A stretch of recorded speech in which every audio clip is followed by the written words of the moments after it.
Hello, everyone, and welcome and Happy New Year. So, my name is Sarah Avery, and I am the Executive Director of Quanta Change. And I'm wondering today if your inbox, your social media feeds look like mine do right now. So, I'm seeing lots of New Year, New You, New Year, New Me, lots of stuff about resolutions. Make resolutions, don't make resolutions. Set intentions instead, make goals instead. Forget all of that and just take good care of yourself this year. Do self care, set boundaries. Just accept yourself and hold yourself in high regard for the rest of the year.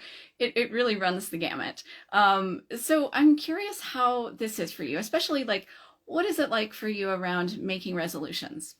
Is that something that really energizes you, feels like it gives you a nice kickstart, and you find some goals to make and you do them and it makes you feel better and you feel great about it?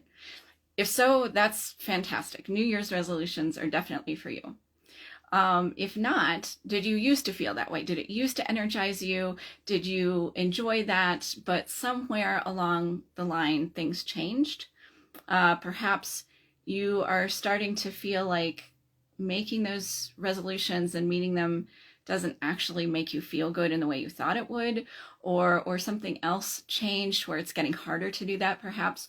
Or are you someone who always felt a struggle around making resolutions, say, or doing New Year's challenges? Did it feel like a struggle? Did it feel like it was even making you just feel worse about yourself?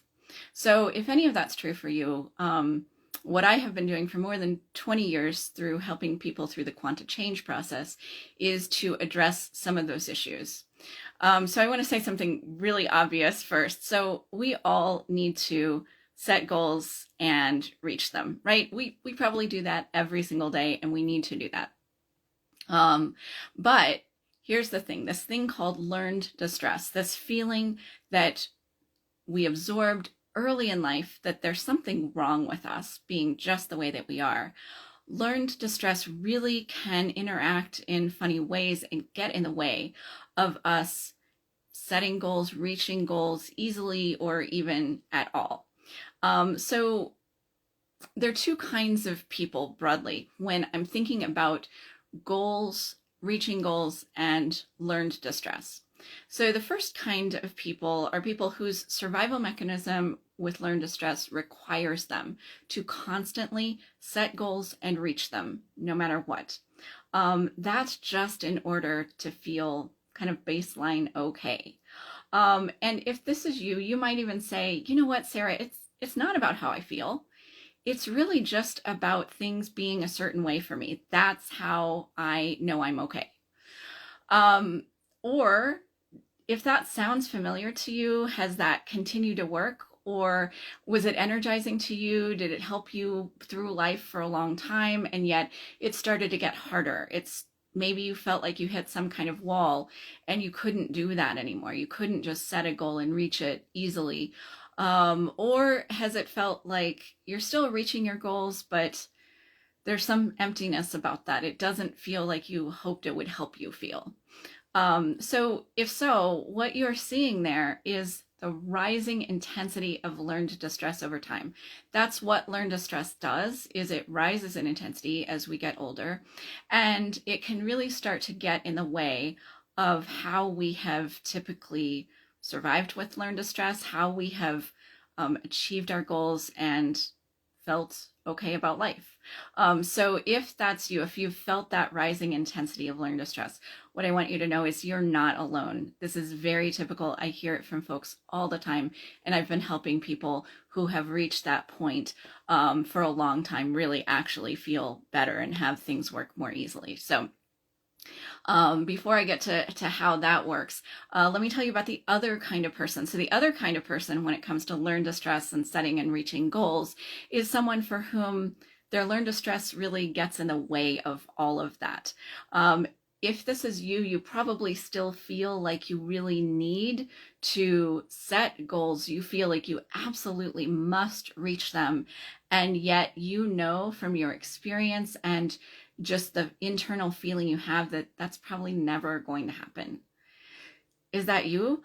If so, it's awful, right? And this is how I am. This is how my pattern works more with goal setting also. So if this is you, you are not alone. You are looking at somebody who knows exactly how you feel about that. And I hear you. It's really awful. So, what I want you to know about this is it is not your fault. What's happening is that learned distress is always, for all of us, working in the background. And if this is your pattern, you might feel a bit like one of my clients who said, here's how it feels, Sarah. I feel like I'm always trying to walk forward and someone is grabbing onto the back of my shirt and trying to drag me backwards. If that sounds familiar, again, you're not alone. It's not your fault. That's just the background work of learned distress generating that pattern for you. And there really is a way to fix that. So, you can probably guess that my solutions for this have nothing to do with just working a little bit harder, finding just a little bit better way to set goals or reach them. Not at all. So when you think about things that either you want to set like New Year's resolutions around or more broadly around goals that you're trying to set, am I right in guessing that you're not doing that around things that already feel just great for you? Either you're doing that around something that feels awful for you, or it feels like you have to reach some higher bar in order just to feel okay. So does it even feel like these things would fit into the core definition of learned distress, which is the feeling that there's something wrong with you, just being yourself? So if so, the good news is that this is what Quanta Change addresses. This is what the Quanta Change process addresses. So what Quanta Change does is it works with your brain during sleep. When your sense of self, which stores learned distress and uses learned distress to generate these negative patterns, these difficulties in your life, Quanta Change works with your brain during sleep when your sense of self is getting recharged. And it gets in there and it says, I don't want to recharge with learned distress anymore. What I want to recharge with is my core natural well-being. This is the feeling that you are just great being yourself. And what happens with the Quanta Change process is it peels off layers of learned distress, the awful feeling, permanently. And as it does that, your natural well-being grows in intensity.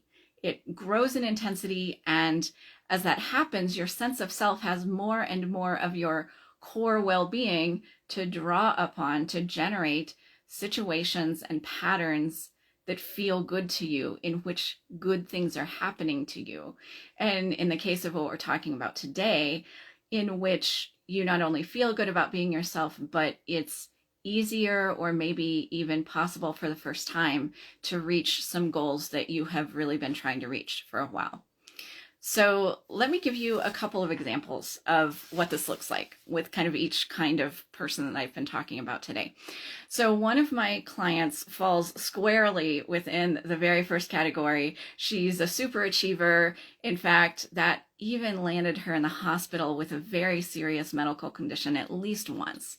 So if you're listening to this and you can relate to that, I'm so sorry. I was hoping no one would relate to it. But if you can, this is what Quanta Change addresses. So let me give you an example or an example from her story about how that's changed for her. So in her consulting business, she used to set deadlines way ahead of her client's actual needed deadline. She wouldn't tell anyone. She would just set this super early deadline for herself, not because it helped her juggle all of her clients or anything. It was just, this is what she did. And she held herself to those early deadlines without regard to how she was feeling. So, as is often the case with Quanta Change, she came to me one day. We'd never discussed this. I didn't even know that was something she was doing. It didn't surprise me. But she said, something's really changed.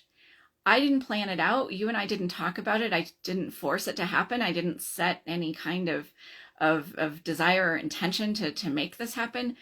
But all of a sudden I realized I'm just meeting my clients' deadlines. I'm not setting the early deadline anymore. I'm just meeting my clients' deadlines and it's working out. In fact, actually what I've done a couple of times is I've actually renegotiated the deadline I had with them. And instead of like the sky falling, they said, "Oh yeah, that's totally fine. That works for me too. Let's do that. Please take care of yourself." Excellent. So that was really a shock to her. And so I wonder if you're the kind of person who just feels no wiggle room whatsoever when you're creating goals for yourself. Is that what it's been like for you? So I'm wondering if then you're starting to feel some negative impact, hopefully not at the level she was, but are you starting to feel like it's taking a toll on you? Learned distress often locks us into one of two options. The first option is do things the way I've always done them, regardless of the toll it takes on me, regardless of the fact that I'm getting less and less, fewer results out of it. Just keep doing it that way, or else that's how I survive.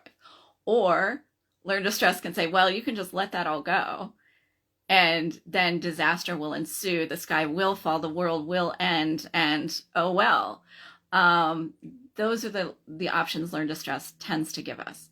But when you peel off learn distress and you reveal more and more well-being can really find lots of other options often for us that really weren't even obvious to us, available to us, that we didn't think were possible. So if you're starting to feel the toll of your pattern of learned distress weighing on you, there's some hope there that things really can change and really work out well for you and the people around you.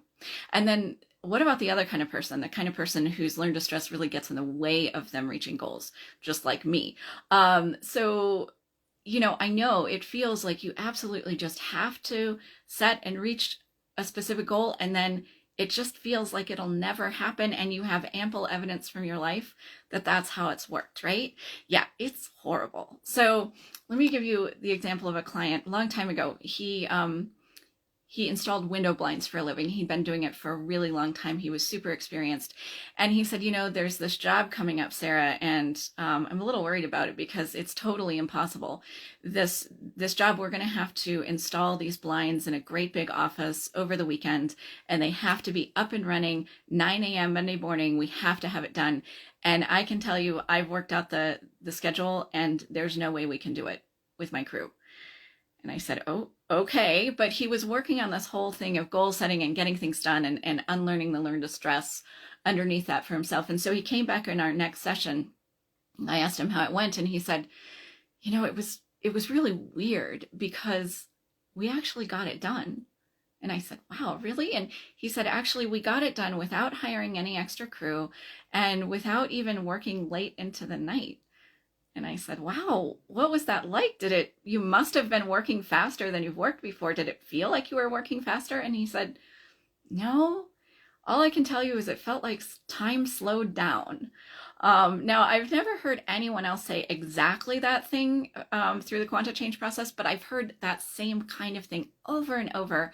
If you're the kind of person with this pattern, and I've experienced it for myself, goals that I thought never were possible for me, clients thought never possible. Just this is never going to happen.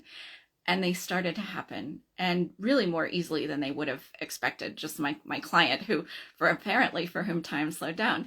So if this is your pattern, I really want you to know from my own experience and many of my clients that there really is hope that things can change. So if you would like to experience this kind of change for yourself, the first thing that you want to do is find out which pattern of learned distress you have. Now, I've been talking about kind of two kinds of people, but when it comes to learned distress, there are actually 6 overall patterns that relate in different ways to this goal setting thing. So they are called the idealist, the perfectionist, the caregiver, I went out of order. Idealist, perfectionist, optimist, caregiver, defeatist, and the dictator, or the benevolent dictator, sometimes I call that. So these 6 patterns are not who you are. The whole purpose of finding out what pattern is, it's not to just dive in and understand the problem more, because if you've done a lot of work on yourself, you're probably sick of understanding the pattern. I totally hear you about that. What the purpose of finding out your pattern of learned distress is to see the learned distress that you're going to be unlearning through the Quanta Change process. It really gives us a tool to see what you're going to be unlearning so that you can uncover your core well-being, your uniqueness, because that is who you really are. And that's the place from which you can live where you feel better and your life works better. And in the case of goal setting, that can work much more easily. So the way that you find out which pattern you have is you go to my website, you're going to take a free test. This is an in-depth, scientifically validated personality test that measures learned distress and the way you've been surviving with it. I will graph your answers and send you a free report that contains your pattern, how you've survived with it, and how Quanta Change really might help you feel better and help your life work better. So to do that, you go to my website, Quanta Change, Quanta, change.com, and click on the free report button. And I will put the link to that, of course, in my bio and in the comments. So I just hope you feel a little more hopeful now at the beginning of this new year. And thank you so much for joining me. I will look forward to joining you next Friday to help you understand another aspect of learned distress and how Quanta Change really can help you feel good being you. Thanks so much.